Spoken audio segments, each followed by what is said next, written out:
Even if the carpet inside your new house hadn't been torn and stained, you would have had to get rid of it anyway. It was hideous. You couldn't even tell what the pattern was supposed to be. And who has patterned carpet these days anyway? Underneath the carpet, of course, was tile, and Google tells you that even if it is asbestos, it's not really the bad kind, so you decide to rip that up yourself too. Underneath the tile is just particle board, and that comes up in chunks, leaving the floors below mostly unscathed. And at the bottom of it all, you find hard wood. And suddenly all that musty carpet and potential mesothelioma was worth it. But not one day later, a loose board comes up, and you realize that you did not, in fact, get to the bottom layer. Under the board, for some strange reason, there's more carpet. The board next to the first one is loose as well, and you pull it up, just to try and make out the pattern on the worn threads. Then you spot a familiar blue eye and a bit of black hair. The next board over isn't loose at all, but you pull it up anyway, and you see the start of a smile that was always more crooked than you liked. Ripping out the boards in a panic now, you can see the full picture. And then you realize you've uncovered the podcast inside your house. By Annie Marie Morgan and Kevin Schrock. With today's story written by Edgar Allan Poe. Episode 4. The Telltale Heart. True. Nervous. Very, very dreadfully nervous. I had been and am. But why will you say that I am mad? The disease had sharpened my senses, not destroyed, not dulled them. Above all was the sense of hearing acute. I heard all things in the heaven and in the earth. I heard many things in hell. How then am I mad? Hearken, and observe how healthily, how calmly I can tell you the whole story. It's impossible to say how first the idea entered my brain, but once conceived, it haunted me day and night. Object? There was none. Passion? There was none. I loved the old man. He'd never wronged me. He'd never given me insult. For his gold I had no desire. I think it was his eye. Yes, it was this. One of his eyes resembled that of a vulture, a pale blue eye with a film over it. Whenever it fell upon me, my blood ran cold. And so, by degrees, very gradually, I made up my mind to take the life of the old man, and thus rid myself of the eye forever. Now this is the point. You fancy me mad.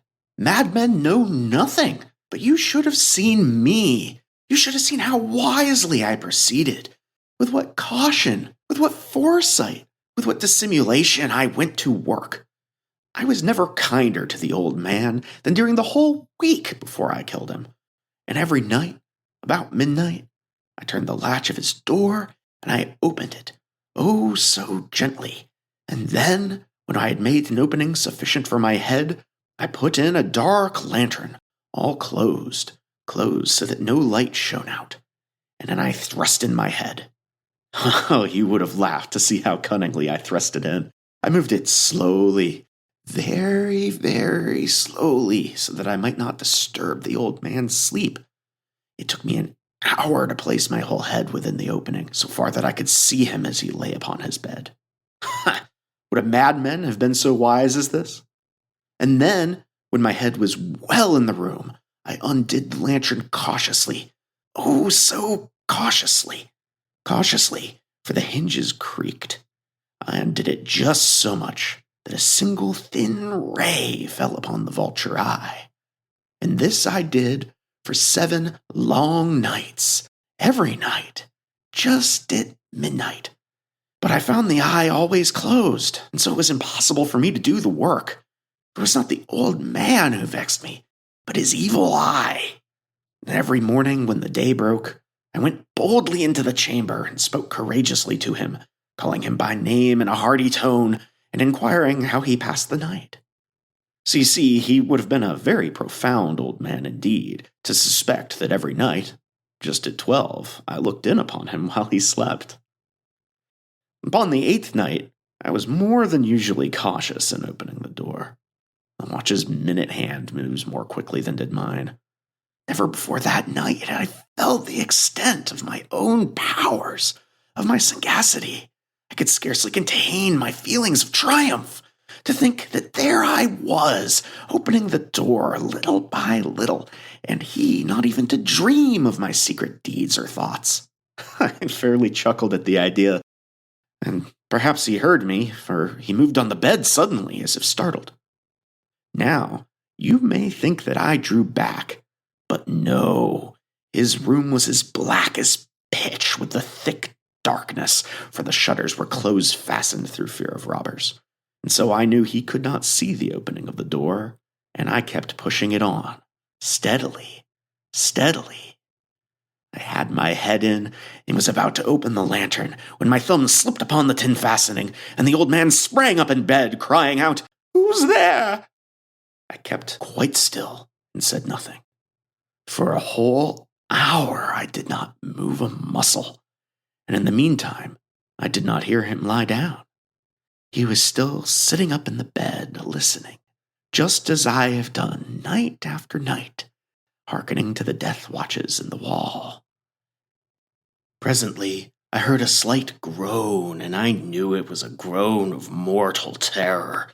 It was not a groan of pain or of grief, oh no, it was the low, stifled sound that arises from the bottom of the soul when overcharged with awe. I knew the sound well. Many a night, just at midnight, when all the world slept, it had welled up from my own bosom, deepening with its dreadful echo the terrors that distracted me. I say I knew it well. I knew what the old man felt, and pitied him, although I chuckled at heart. I knew that he had been lying awake ever since the first slight noise when he had turned in the bed. His fears had ever since been growing upon him. He may have been trying to fancy them causeless, but could not. He'd been saying to himself, "It's nothing but the wind in the chimney. It's only a mouse crossing the floor, or it's merely a cricket which has made a single chirp." Yes, he's been trying to comfort himself with these suppositions, but he had found all in vain. All in vain, because death, in approaching him, had stalked with his black shadow before him and enveloped the victim.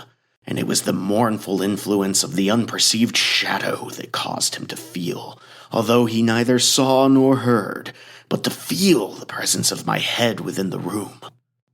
When I had waited a long time, very patiently, without hearing him lie down, I resolved to open a very, very little crevice in the lantern. So I opened it. You cannot imagine how stealthily, until at length a single dim ray, like the thread of a spider, shot out from the crevice and fell upon the vulture eye. It was open, wide open, and I grew furious as I gazed upon it. I saw it with perfect distinctness, all a dull blue with a hideous veil over it that chilled the very marrow in my bones. But I could see nothing else of the old man's face or person, for I had directed the ray, as if by instinct, precisely upon the damned spot. And now have I not told you that what you mistake for madness is but over-acuteness of the senses? Now I say there came to my ears a low, dull, quick sound, such as a watch makes when enveloped in cotton. I knew that sound well, too. It was the beating of the old man's heart. It increased my fury as the beating of a drum stimulates the soldier into courage.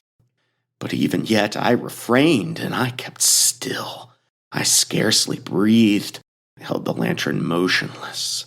I tried how steadily I could maintain the ray upon the eye. Meantime, the hellish tattoo of the heart increased. It grew quicker and quicker, and louder every instant. The old man's terror must have been extreme.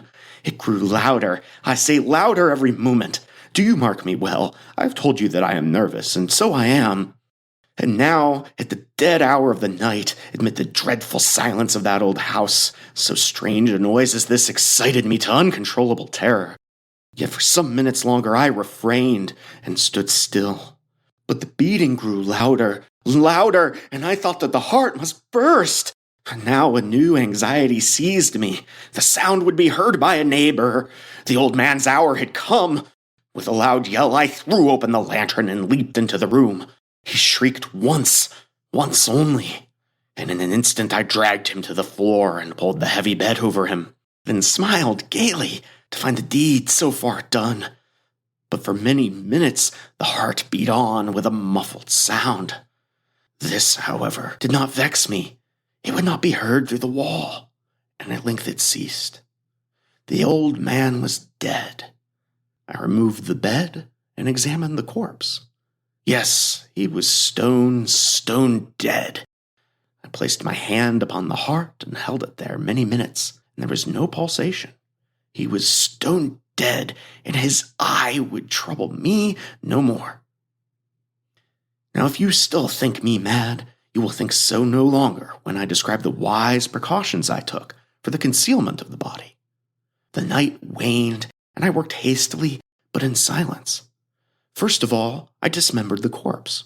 I cut off the head and the arms and the legs, and then I took up 3 planks from the flooring of the chamber and deposited all between the scantlings. I then replaced the boards so cleverly, so cunningly, that no human eye, not even his, could have detected anything wrong. There was nothing to wash out, no stain of any kind, no blood spot whatever. I'd been too wary for that. The tub had caught all. And when I made an end of these labors, it was 4 o'clock, still dark as midnight. As the bell sounded the hour, there came a knocking at the street door. I went down to open it with a light heart, for what had I to fear? There entered 3 men, who introduced themselves with perfect suavity as officers of the police. A shriek had been heard by a neighbor during the night. Suspicion of foul play had been aroused. Information had been lodged at the police office, and they, the officers, had been deputed to search the premises. I smiled, for what had I to fear? I bade the gentleman welcome. The shriek, I said, was my own in a dream. The old man I mentioned was absent in the country. I took my visitors all over the house. I bade them search well. I led them at length to his chamber. I showed them his treasures, secure and undisturbed. In the enthusiasm of my confidence, I brought chairs into the room and desired them here to rest from their fatigues, while I myself, in the wild audacity of my perfect triumph, placed my own seat upon the very spot beneath which reposed the corpse of the victim. The officers were satisfied. My manner had convinced them. I was singularly at ease. They sat, and while I answered cheerily, they chatted of familiar things. But ere long, I felt myself getting pale and wished them gone. My head ached, and I fancied a ringing in my ears. But still they sat and still chatted. The ringing became more distinct. It continued and became more distinct. I talked more freely to get rid of the feeling, but it continued and it gained definitiveness, until at length I found that the noise was not within my ears. No doubt I now grew very pale, but I talked more fluently and with a heightened voice, and yet the sound increased. And what could I do? It was a low, dull, quick sound, much such a sound as a watch makes when enveloped in cotton. I gasped for breath, and yet the officers heard it not. I talked more quickly, more vehemently, but the noise steadily increased. I arose and argued about trifles in a high key and with violent gesticulations, but the noise steadily increased. Why would they not be gone? I paced the floor to and fro with heavy strides, as if excited to fury by the observations of the men, but the noise steadily increased. Oh God, what could I do? I foamed, I raved, I swore. I swung the chair upon which I had been sitting and grated it against the boards, but the noise arose over all, and it continually increased. It grew louder and louder and louder, and still the men chatted pleasantly and smiled. Was it possible they heard not? Almighty God, no, they heard, they suspected, they knew, they were making a mockery of my horror. This I thought, and this I think. But anything was better than this agony. Anything was more tolerable than this derision. I could bear those hypocritical smiles no longer. I felt that I must scream or die. And now, again, hark! Louder, louder, louder, louder! Villains, I shrieked. Dissemble no more. I admit the deed. Tear up the planks. Here! Here! It is the beating of his hideous heart! Thank you for tuning in to this episode of the podcast Inside Your House. To hear every tale of terror as they're released, subscribe to our show on your podcast app or on YouTube. And until next time, remember to think twice before you go tearing up the floorboards in an old house. You never know what you might find down there.